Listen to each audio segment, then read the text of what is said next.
Hello, it's Dawn Michelle and welcome back to my channel. Today we're going to do another Playing with Pairs installment.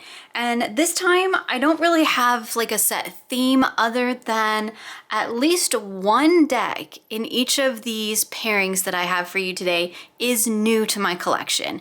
So for the most part, I think that means that none of these are tested pairings except for one. There's one that I've used, I'll point that out. The rest of them, I am just trying it to see how it goes and to see if these decks might possibly pair together. So the first two decks that we're going to start with are the Brian Froud Faeries Oracle, which is not new in my collection, and the new Dark Crystal Tarot deck. So if you want to see a quick little like walkthrough of this deck, I did a little flip through on Instagram. It is a pip deck, but I thought it would be really cool to try it with the Faeries because like it just feels like it sits in that same sort of energy. I am not going to try to read the fairy names on the Brian Froud Fairy cards because I just can't. There's nothing about that deck that I can read for the most part. So I'm not even going to try. So we're just going to kind of flip through and see what we think about the energy. This is, as I mentioned, it's a pip deck. However, I really don't mind pip decks, like pip decks. And I really like pip decks with these really highly detailed oracles because I feel like it creates more of a focal point with the oracle itself. And the tarot then becomes sort of like the expansion of that message. I did a whole video talking about pip deck pairings. I look at this with the purple, love that. I didn't have the dark crystal at that time, so I didn't include it in that video. Now that I have it, I thought we'd go ahead and do it. It is a deck that I have been working with this month, but I had not paired it with the little Brian Froud Fairies, and I just felt like it might be a really good match. So definitely let me know what you think in the comments below. I always love to know what you all think of these pairings, the matches that I create, and if you have these decks, the decks that you pair with them. I'm kind of digging this. I feel like the Brian Froud Fairies almost brings a bit of seriousness to the Dark Crystal Tarot. I do love how like my eye immediately went to the little fuzzy creature down here that kind of matches his little like fuzzy facial hair, which is really cool. I really like working with pip decks with oracles, actually. And I think these two work together pretty well. I mean, they're not like aesthetically the most beautiful pairing in the world, but I do think that the fairies, the Brian Froud Fairies really sits in alignment with the Dark Crystal world really well. And I do feel like it adds a bit of weight to the reading. I actually particularly like it better with just the pip cards. So like this I think is beautiful. This works really well. We have almost like this fairy in the middle that's kind of, funny enough, is kind of balancing these two different orbs. And this one is bigger than this one. And we have the 8 stones over here versus the 5. So I just think that's kind of interesting how it's really accentuating that idea of sort of balancing these two loads. And one of them is heavier than the other for whatever that means and that's worth. Yeah, I really like it when it's just the pip cards, even better. I mean, I love the characters in the Dark Crystal, but I feel like for this works a lot better when I just get all pips on the table and the one oracle in the center.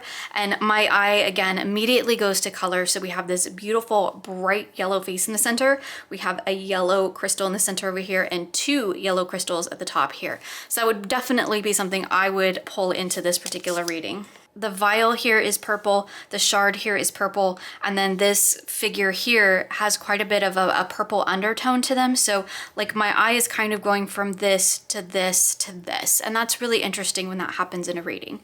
So yeah, I kind of like this. It's kind of interesting. Very purple there. All right, let's just do one more just so that we can see what we think. Yeah, I definitely like it better when it's just the pips because sometimes this feels a little bit overwhelming on the table with the sheer amount of detail that we have in the Brian Froud Fairies, but I do think they work together pretty well. Okay, so the next pairing I have with the new deck is the Magickal Botanical Oracle. I haven't yet worked with this deck. It is beautiful though, and I thought maybe I would try it with my Pagan Otherworlds because Pagan Otherworlds is like, it's a fairly minimalistic kind of tarot deck, right? The images are a bit like simplistic in terms of there's not a ton going on. The art itself is not simplistic. That's definitely not what I mean. Let me backtrack here. It is a very minimal, almost Pip style, sort of Pippy RWS blend deck. And because there's so much going on in these cards, I thought maybe it might be nice to pair it with a little bit more of a muted tarot deck. So we'll see how that works together. Again, this is another deck that I can't read half of what's on the cards. So I kind of just got to go off the imagery here for right now. I will be honest, I bought this deck 100% because I wanted to read the guidebook, not necessarily because of the cards. Although the cards are beautiful, it's really highly detailed, but my eyes aren't so good. I also don't have on my glasses right this 5 minutes, but even with that, like the text is in a very kind of scripty font, and it's very hard for me to read. And I think that has kind of kept me from really working with this deck too much, or at least really giving it a try. But I thought maybe something with like the Pagan Otherworlds might be really beautiful. It might help me to sort of unlock this whole sort of magical botanical thing going on in this deck. But like I said, I really bought it. I do have the seeker card in the deck. I really bought it because I wanted to read the guidebook. So even if I don't end up working with the cards themselves, like I'm okay with that because I wanted to have the book itself. This is quite beautiful. I feel like the color palettes are very cohesive. I do feel like it's a really nice thing to pull in the kind of a little bit more muted, understated tarot deck with it. I feel like if I had to put a really busy tarot deck with it, it'd be really, really overwhelming. I do love how sort of the line work is kind of mimicked, like the dragon tree thing going on here, like the branches and whatnot, is kind of mimicked in what she's got going on around her as well in this Queen of Pentacles. So I think that's really cool. And like also tree thing, right? So there are definitely symbols I could pull in together with this particular pairing, even if I didn't really want to rely really heavily on the guidebook, although that is kind of why I bought the deck. I have yet to do it though, so we shall see, we shall see. I love the pops of green across all of it. I feel like it does kind of speak in the same language in a sense. This is really beautiful. The Tower and the Devil with the, I think that's a mandrake. Can't read the words, but like I would have to pull it up, right? I'm kind of far away from the cards at the moment, but I really think that's a beautiful message together. So yeah, I kind of like this one. This might be the tarot deck that I need to use with this Magickal Botanical Oracle for a while until I kind of find my way with it. I often like to take when I have a deck like this, be it Oracle or Tarot, that I do find a little bit more challenging to work with. It's interesting with the Belladonna card. When I have a deck like this, it's a little bit more challenging for me to work with. I do like to pair it with another deck that is really easy for me to work with, that's very accessible, or at least a deck that I've done a lot of work with, so I'm really comfortable with it, because I feel like that helps me find my way with these particular, a little bit more challenging decks. And again, it's just because it's really intricate, detailed artwork. I really don't know anything about plants. I really do need to learn. And so I'm going to be kind of reliant on the guidebook for a while. But again, broken record, that's why I bought the deck, so I'm okay with it. That's beautiful. Okay, so I feel like those work together, right? Works for me. Also, I mean, you probably already know if you've been on my channel for a hot minute, I have modified my Pagan Otherworlds. I will try to point out whenever I have a modified deck, just so you know that that's not how it comes. Like, check this thing out. This chunky guidebook, that's what I want to dive into.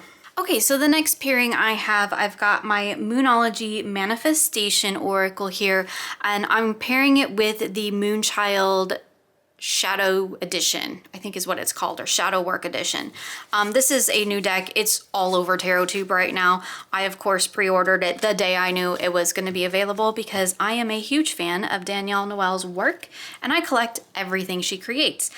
This is the one pairing that I have done one reading with. I did a reading at the Dark Moon with this particular pairing, and I thought it was really beautiful, but I haven't really explored it beyond that, so I thought it would be really cool to do that together.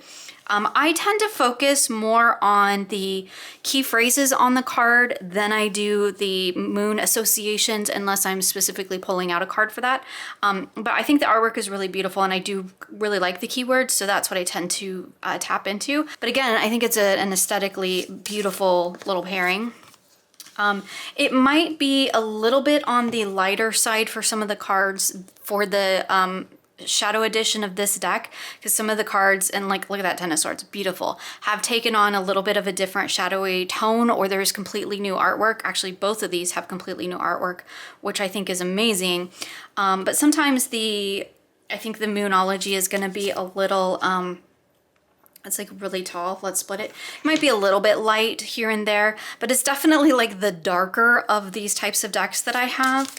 Like most of these sort of collagey, starseedy, I really hate that word, but like kind of connected into the cosmic realm, they do tend to be really light and pinky and purpley. And so a lot of the oracle decks that I have that are in alignment with that do tend to favor those lighter shades, the more pastel colors. But this one has quite a few darker cards, and I think it's because like there's all the new moon cards in there. So actually, I think it works pretty well. I feel like it's probably, of all the decks I have of this nature in oracle, I feel like it's the one that's going to be the closest. I'm sure this would pair beautifully with any other Danielle Noel deck, but I was trying to pull in something that was, you know, not by the same creator. So I think these work pretty well. So we have Speak Your World into Being between the Six of Swords and Shadow Work. So there's some extra cards in here. I adore the Shadow Work card. I went on a whole tangent with my members about that card because like I think it's amazing. I already did a walkthrough with my members and I did a little comparison between this and the regular Moonchild, the standard edition, or maybe the original edition is what I should call it. That was really fun. So yeah, I think this works together pretty well. I do feel like I almost want a bit of a darker oracle deck when working with the shadow edition of the Moonchild. But I think in the meantime, like this is good. This works. I like the pairing. But again, I still feel like I need something darker. So we'll have to play with that, think on that. Let's just do one more. And we got an upside down, doesn't that figure? Like the one upside down card that's probably in the deck, and that's the last one we're gonna end on. But look at the key phrase. So it says, make time for self-love between judgment and the Hierophant. I mean, that's kind of cool. Okay, so the next two decks I have are actually both new to my collection. This is the Wisdom of Avalon Oracle by Colette Baron-Reid. I know there's another Avalon Oracle. I do have that one as well. But I specifically bought this one to go with this deck. And this is the complete Arthurian Tarot, the one that is like the HoloQuest deck, because I fully intend to do the HoloQuest. But I thought maybe that while I'm doing that, which will probably be next year for me, I might want an oracle to pair with it every once in a while. And I just felt like I saw this one on Rumor Haven's channel, and I was like, that feels like it's perfect for the Arthurian Tarot, not only because like it's kind of exists in the same world, but I feel like the art styles are really compatible. And like, you know me, I love it when things matchy-matchy. I just think that's good fun. It helps make the reading more cohesive for me. And so I felt like these two together were kind of like a no-brainer, but also really beautiful. And even like the sort of arcing, the arch at the top of each of the cards is similar, which is just kind of cool. So they feel like for many, many different reasons, they really sit in alignment quite well together. I think they're really beautiful. I cannot wait to work with these, but I'm definitely saving them for when I start into that journey.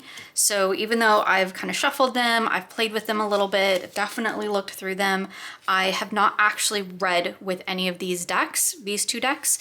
So like this is all just me going, I want these in preparation, right? In preparation for my HoloQuest journey. So I just thought these would be really beautiful in case I want to pull Oracle in, which I do like to do most of the time. And I wanted to have a deck that I could dedicate to this tarot and to this HoloQuest journey. And I just felt like the Wisdom of Avalon was the perfect deck for that. So here we have Risk, this between the Sleeping Lord and the Knight of Swords. It's kind of cool. The Owl with Deception and Wisdom between Grail 4 and Sovereignty. Love that. Yeah, so I think it's really cool. I'm really excited to work with these together. I'm really excited to start on this whole journey.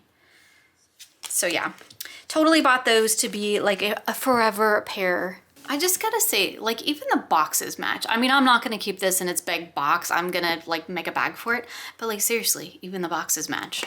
Okay, so the next pairing that I have is the Modern Nirvana Oracle, and I'm going to pair it with a new tarot in my collection. This is the Fifth Spirit Tarot. This deck came this bowed out of the box.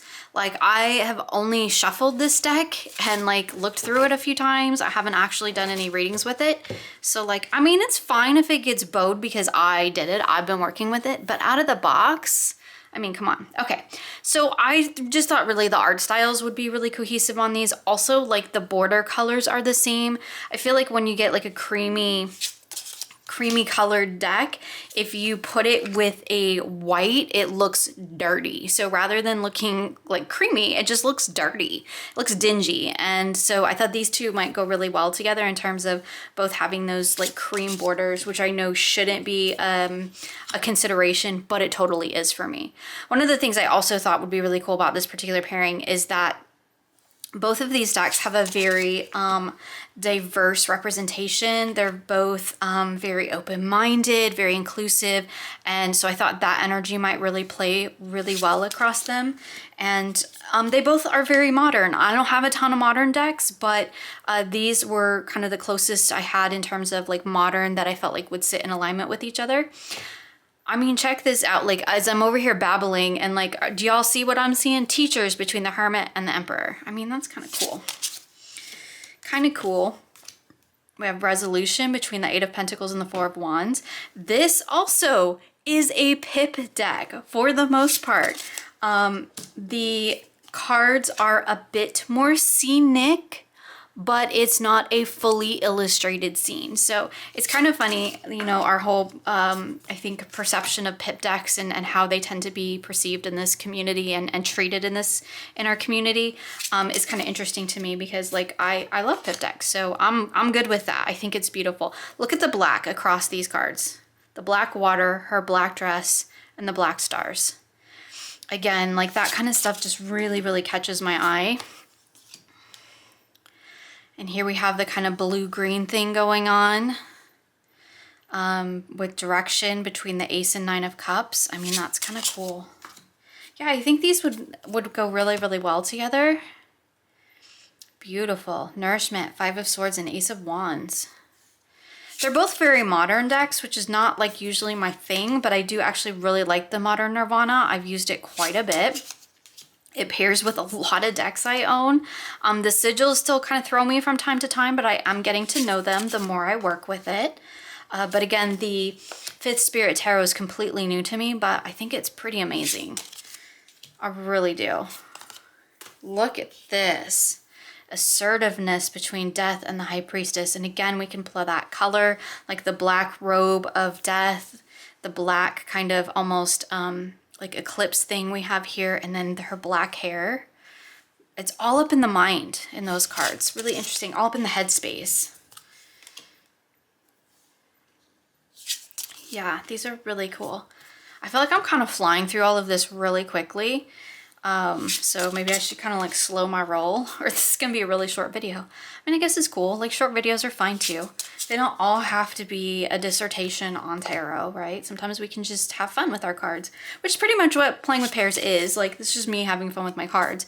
But it does help me to see like how certain decks work together, and to see if maybe I might want to use them, or to share with you decks that I have found that do work really well together, in case that is, you know, up your alley as well. Authentic expression between the Eight of Swords and the Two of Swords. Interesting. Okay, let's do one more. One more. The Rose Phoenix between the Two of Cups and the Six of Pentacles. That's pretty cool. Okay, so the next pairing I have for you is my Raven's Prophecy Tarot. I do have two copies of the deck. I brought out the one that is untrimmed because I feel like I need the orange borders for this particular pairing. And here I have the Seasons of the Witch. This is the Mabon Oracle. And this little pairing, like, just out of the box is giving me all the, like, October vibes. I cannot wait. Cannot wait. I think this is going to be such a fun one to play with. I mean, I feel like these are decks that like you can use year round, and I certainly have, but like putting them together just really gives me all the Halloween vibes. So we have Knight of Wands, the Hermit with the cranberries. Devour the truth and let it sink into the depths of all that came before and all that will come after. That's kind of amazing. Our root vegetables with the Queen of Cups and the Seven of Wands. I mean, is it just me? Are you seeing all the autumnal vibes with this? Like, I'm so over summer. I'm so ready for fall to get here. I might just have to like start pulling out my fall decks just because I'm so ready for it. I could just like live in the fall season. It's my favorite, and this deck gives me all the fall vibes, which is amazing. The Witch's Rosary with the Three of Swords and the Tower. Beautiful. The Haunted House with Judgment and the Nine of Wands. That's really cool. The things that haunt you are the things you have to let go of. Well, that's really true. The Reaper with the Eight of Cups and the Devil. That's really cool.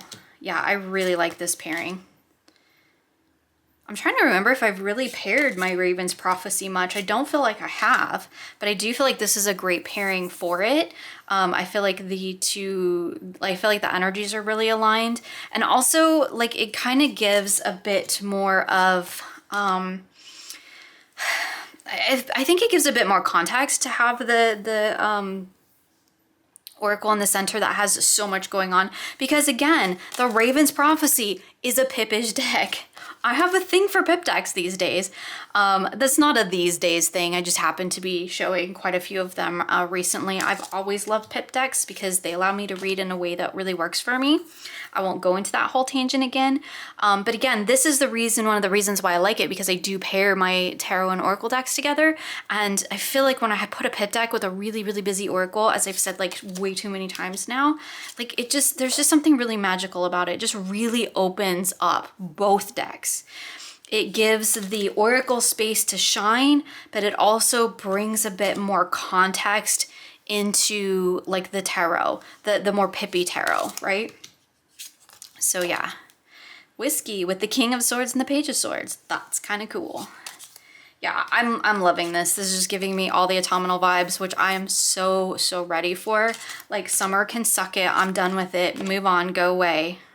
I'm ready for my cool weather and my flannels and my sweatshirts and my sweaters and like all the goodness. Okay.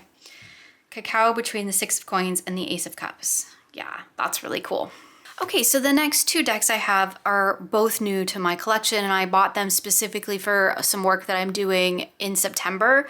So I bought them to work with together. This one is the Poe Tarot, and it's just a really cool black and white Poe deck with quotes on it, which I'm really looking forward to working with, because again, like, I have a specific thing. It's in the monthly medicine practice that I do with my members. There's a specific week that I want to use these for. And then I also bought this deck. I cannot remember, like, it's like the Misfits Oracle, Mystic Misfits Oracle. Yeah, check out the box. It's a sparse little oracle deck, but as soon as I saw it, and I've actually looked at it many times, I just thought that it was the perfect companion for the Poe Tarot. I don't know how many cards there are. There's like 30 something, I think. Again, really black and white, but I also feel like it really sits in alignment with that sort of macabre energy. And that was definitely something that I was looking for this particular work that I'm going to be doing. So we have the Lovers with the Five of Quills and Temperance. That's really cool. Fairy, Ten of Paws, Two of Paws. Love it. I haven't worked with either one of these decks because, again, I bought them to use next month for a very specific practice, and I am really looking forward to it. I think they're going to be really cool together, and I think it's going to be a really wonderful match. Again, I think aesthetically they look really pretty together. Like, they have almost like the same kind of art style. They feel like they sit in alignment. I love that this, the Poe Tarot has like the full just white, like white space background, right? And the little Misfit Oracle has black borders and a primarily black background, but then it's just, you know, a black and white illustrated deck. I just think that looks so cool. And I love that it really like almost takes this energy here and like expands it outward into these cards. It just really allows it to kind of like bleed into it, which is really cool. I don't always want my oracles to bleed into my tarot, but I think for this particular deck, for this particular pairing and the practice that I have in mind for it, or that I'm going to be using it for, I think it's going to work really well. I also just really love the kind of creepy, sort of macabre illustrations. I just think they're so beautiful. I feel like the little Misfit Oracle might also pair fairly well with like the Horror Tarot. I don't know because that one doesn't have like a ton of whites. It's got more cream colors in it, but it might go well with that. But again, I'm fine if if the Poe Tarot is the only tarot deck that I really feel like it works with. I'm totally okay with that because I do have some tarot and oracle decks that I only work with them together. Like, you know, I said the Arthurian and the Wisdom of Avalon, like those two decks are going to probably be married, and I don't know that I will use either one of them with other things. Occasionally, I have decks that are completely monogamous, which I should probably do a playing with pairs on my monogamous decks, right? That'd be a fun one. And I kind of feel like that might be the case with these two. They might be monogamous with each other, but because the rest of my decks are totally polyamorous, right? They'll like play with anybody. That's all the fun of it. But these two I think work really well together, and I'm just really loving the energy that I'm getting here. Wasn't even reading the cards, sorry, I was just into my babbles. All right, there we go. Playing the let's try to pile decks on the desk game again. So that was another little playing with pairs, this time taking some of my new decks and seeing what I have in my collection that might pair really well with it. I would love to know if you have any of these decks, what pairings you do with them. If you do, so definitely let me know in the comments below. As always, you'll find links for everything I've shown here in the description box of this video. Thank you so much for hanging out with me today, and I look forward to sharing with you again soon.